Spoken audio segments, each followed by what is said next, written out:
So basically, we talked about the dip in heart rate, but also we need to understand what is the sleeping heart rate, and this is something very important. And I'm glad you brought it up because this is something that complements the whole talk that we're having today about the big thing called sleep. So researchers and on studied populations and surveys, they discovered generally that individuals with a slower average sleeping heart rate were more likely to experience better health outcomes in the years to come. So there isn't anything really confirmed, but they look at the trends, they look at how people are living their lives and what kind of performance in all walks of life they are having, and based on that they can tell some kind of a predictive statement on how those people are living,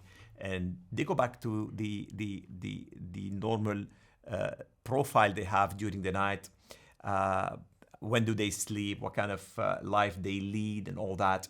And they discovered by looking into certain questions that you can need to answer on a survey, that those people, this kind of population, is actually sleeping earlier, or they sleep at a certain time, or they maintain a certain pattern, or actually, for that matter, they do a lot of activities, they do workouts a lot, etc. So that results in a lower average heart rate during the night.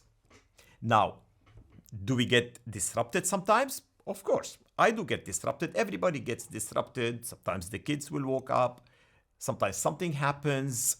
So the lower levels of sleep disruption are better for both overall and cognitive health, of course, for the years to come. Again, we everything is predictive moving forward. More studies link higher levels of sleep disruption to worse next day performance. You wake up, you toss and turn, you have more restless than restful sleep, your performance will suffer on the next day. You're more fatigued, you get fatigued earlier and easier, you have reduced vigor, your mood is not so good, a reduction in your attention span, right? So you can't focus for a long time, you won't listen, you don't have the tendency to listen, maybe you empathize less and all that. So increased sleep disruption can have an adverse effect. If total sleep time is not reduced, it can still affect us.